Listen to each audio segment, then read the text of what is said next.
Now first off is an older coin. It is a 1921 peace dollar that has a cracked planchet. So we can see that there at the bottom of the coin. See that crack taking place there? And then we can also see that there on the reverse, of course, through the top over there by the A of America. Now this $1 piece coin sold for over $200. 200 US dollars.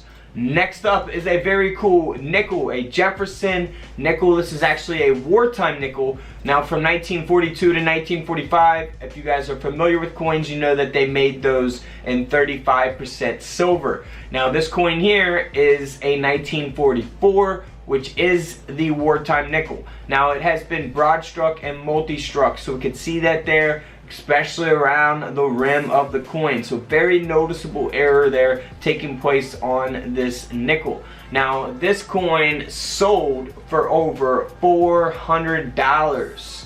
Moving on to a very cool coin. This is a 1955 Denver minted wheat penny that has been struck through the obverse. So we can see that strike through taking place right here, very noticeable on the obverse of the wheat penny.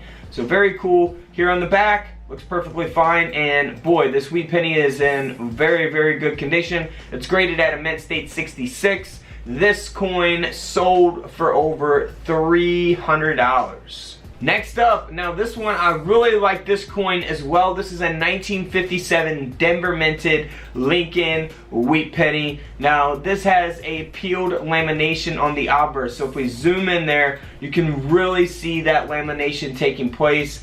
Very awesome error. I love lamination errors like this extreme. Very, very cool. This 1957 penny sold for a little over $100. Not too bad for that, 100 bucks. Next up is a 1964 Denver minted Roosevelt dime. Now this coin is 90% silver, and we can see that the front of the coin has been struck through reading.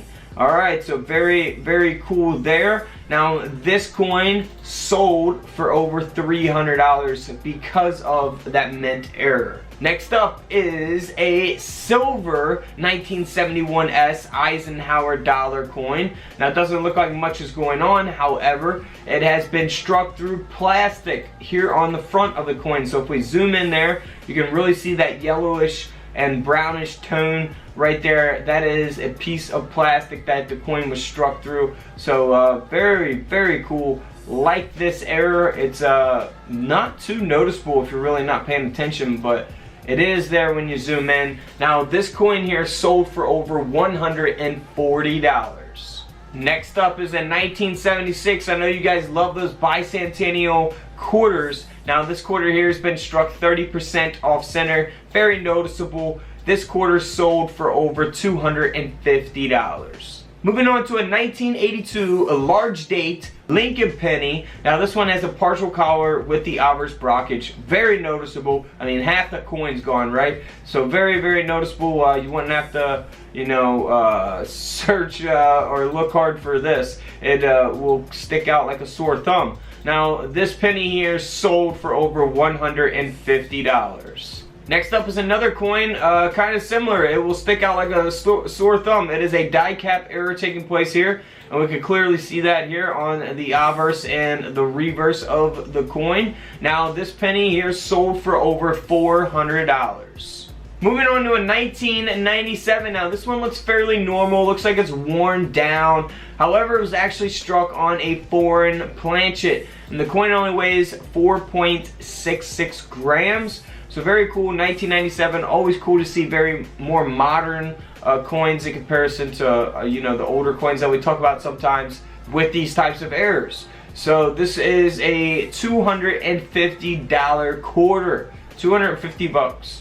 Next up, a very cool coin. Love this coin as well, because if we look here on the reverse, we see a regular Lincoln penny design, and then here on the obverse, you see the counter blockage error taking place, which doesn't have a date. It looks like it could be almost in the 1960s. I feel like I almost see a 6 there, but it's very difficult. You can see part of the word liberty as well. and this penny sold for over $130. Alright guys, don't forget to subscribe in the middle, check out the videos to the left of me, and until tomorrow, I'll see you all in the comment section below. This is Couch Collectibles, and this is where I disappear.